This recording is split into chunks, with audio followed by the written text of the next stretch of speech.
en 1849, ayant 21 ans, j'étais électeur et fort embarrassé, car j'avais à nommer 15 ou 20 députés, et de plus, selon l'usage français, je devais non seulement choisir des hommes, mais opter entre des théories.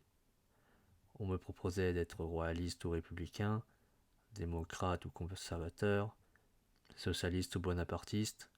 Je n'étais rien de tout cela, ni même rien du tout. Et parfois, j'enviais tant de gens convaincus qui avaient le bonheur d'être quelque chose. Après avoir écouté les diverses doctrines, je reconnus qu'il y avait sans doute une lacune dans mon esprit. Des motifs valables pour d'autres ne l'étaient pas pour moi. Je ne pouvais comprendre qu'en politique, on pût se décider d'après ses préférences. Mes gens affirmatifs construisaient une constitution comme une maison, d'après le plan le plus beau, le plus neuf ou le plus simple. Et il y en avait plusieurs à l'étude. Hôtel de marquis, maison de bourgeois, logement d'ouvriers, caserne de militaires, phalanstère de communistes et même campement de sauvages. Chacun disait de son modèle « Voilà la vraie demeure de l'homme, la seule qu'un homme de sens puisse habiter. » À mon sens, l'argument était faible. Des goûts personnels ne me semblaient pas d'autorité. Il me paraissait qu'une maison ne doit pas être construite pour l'architecte, ni pour elle-même. Le propriétaire qui va s'y loger. Demander l'avis du propriétaire, soumettre au peuple français les plans de sa future habitation, c'était trop visiblement parade ou du prix. En pareil cas, la question fait toujours la réponse. Et d'ailleurs, cette réponse eût-elle été libre, la France n'était guère plus en état que moi de la donner. 10 millions d'ignorances ne font pas un savoir. Un peuple consulté peut à la rigueur dire la forme de gouvernement qui lui plaît, mais non celle dont il a besoin. Il ne le saura qu'à l'usage. Il lui faut du temps pour vérifier si sa maison politique est commode, solide, capable de résister aux intempéries, appropriée à ses mœurs, à ses occupations, à son caractère, à ses brusqueries. Or, à l'épreuve, nous n'avons jamais été contents de la nôtre. 13 fois en 80 ans, nous l'avons démolie pour la refaire, et nous avons eu beau la refaire, nous n'avons pas encore trouvé celle qui nous convient. Si d'autres peuples ont été plus heureux, si à l'étranger plusieurs habitations politiques sont solides et subsistent indéfiniment, qu'elles ont été construites d'une façon particulière, autour d'un noyau primitif et massif, en s'appuyant sur quelque vieil édifice central, plusieurs fois raccommodé, mais toujours conservé, élargi par degrés, approprié par tâtonnement, et rallonge aux besoins des habitants. Nulle d'entre elles n'a été bâtie d'un seul coup sur un patron neuf, et d'après les seules mesures de la raison. Peut-être faut-il admettre qu'il n'y a pas d'autre moyen de construire à demeure, et que l'invention subite d'une constitution nouvelle, appropriée, durable, est une entreprise qui surpasse les forces de l'esprit humain. En tout cas, je concluais que, si jamais nous découvrons ce qu'il nous faut, ce ne sera point par les procédés en vogue. En effet, il s'agit de la découvrir, si elle existe, et non de la mettre aux voix. À cet égard, nos préférences seraient vaines. D'avance, la nature et l'histoire ont choisi pour nous. C'est à nous de nous accommoder à elles, car il est sûr qu'elles ne s'accommoderont pas à nous. La forme sociale et politique dans laquelle un peuple peut entrer et rester n'est pas livrée à son arbitraire, mais déterminée par son caractère et son passé. Il faut que, jusque dans ses moindres détails, elle se moule sur les traits vivants auxquels l'on l'applique. Sinon, elle crèvera et tombera en morceaux.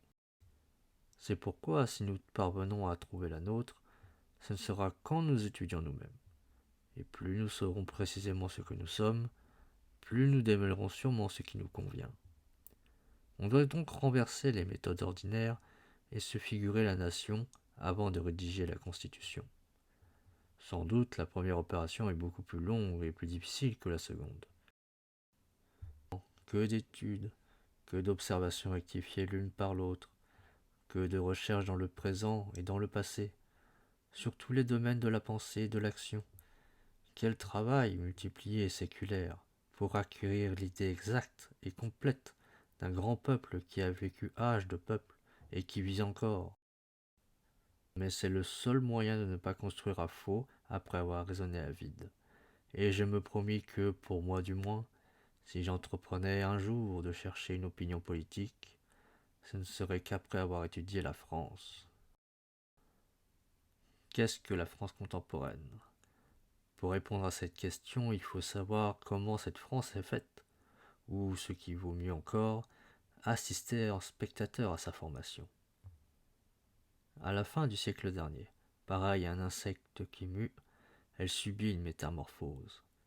Son ancienne organisation se dissout, elle en déchire elle-même les plus précieux tissus et tombe en des convulsions qui semblent mortelles. Puis, après des tiraillements multipliés et une léthargie pénible, elle se redresse. Mais son organisation n'est plus la même. Par un sourd travail intérieur, un nouvel être s'est substitué à l'ancien. En 1808, tous ces grands traits sont arrêtés et définitifs. Départements, arrondissements, cantons et communes, rien n'a changé depuis dans ces divisions et structures extérieures. Concordats, codes, tribunaux, universités et instituts, préfets, conseils d'État, impôts, percepteurs, cour des comptes, administration uniforme et centralisée, ces principaux organes sont encore les mêmes. Noblesse, bourgeoisie, ouvriers, paysans, chaque classe a dès lors la situation, les intérêts, les sentiments, les traditions que nous le voyons aujourd'hui. Ainsi, la créature nouvelle est à la fois stable et complète. Sa structure, ses instincts et ses facultés marquent d'avance le cercle dans lequel s'agitera sa pensée ou son action. Autour d'elle, les autres nations, les unes précoces, les autres tardives, toutes avec des ménagements plus grands, quelques-unes avec le succès meilleur, opèrent de même la transformation qui les fait passer de l'état féodal à l'état moderne. L'éclosion est universelle et presque simultanée. Mais, sous cette forme nouvelle, comme sous la forme ancienne, le faible est toujours la proie du fort. Malheur à ceux que leur évolution trop lente livre au voisin qui subitement s'est dégagé de sa chrysalide et sort le premier tout armé. Malheur aussi à celui dont l'évolution trop violente et trop brusque a mal équilibré l'économie intérieure et qui, par l'exagération de son appareil directeur, par l'altération de ses organes profonds, par l'appauvrissement graduel de sa substance vivante, est condamné au coup de tête, à la débilité, à l'impuissance, au milieu des voisins mieux proportionnés et plus sains. Dans l'organisation que la France s'est faite au commencement du siècle, toutes les lignes générales de son histoire contemporaine étaient tracées. Révolution politique, utopie sociale, division des classes, rôle de l'Église, conduite de la noblesse, de la bourgeoisie et du peuple, développement, direction ou déviation de la philosophie, des lettres et des arts. C'est pourquoi, lorsque nous voulons comprendre notre situation présente, nos regards sont toujours ramenés vers la crise terrible et féconde par laquelle l'ancien régime a produit la révolution, et la révolution, le nouveau régime. Ancien régime, révolution, régime nouveau, je vais tâcher de décrire ces trois états avec exactitude. J'ose déclarer ici que je n'ai point d'autre but. On permettra à un historien d'agir en naturaliste. J'étais devant mon sujet comme devant la métamorphose d'un insecte. D'ailleurs, l'événement par lui-même est si intéressant qu'il vaut la peine d'être observé pour lui seul, et l'on n'a pas besoin d'efforts pour exclure les arrière-pensées. Dégagée de tout parti pris, la curiosité devient scientifique et se porte tout entière vers les forces intimes qui y conduisent l'étonnante opération. Ces forces sont la situation, les passions, les idées et les volontés de chaque groupe, et nous pouvons les démêler, presque les mesurer. Sous nos yeux, nous ne sommes pas réduits aux conjectures, aux divinations douteuses, aux indications vagues. Par un bonheur singulier, nous apercevons les hommes eux-mêmes, leur dehors et leur dedans. Les Français de l'Ancien Régime sont encore tout près de nos regards. Chacun de nous, dans sa jeunesse, a pu fréquenter quelques-uns des survivants de ce monde évanoui. Plusieurs de leurs hôtels subsistent encore, avec leurs appartements et leurs meubles intacts. Au moyen de leurs tableaux et de leurs estampes, nous les suivons dans leur vie domestique. Nous voyons leur habillement, leurs attitudes et leurs gestes.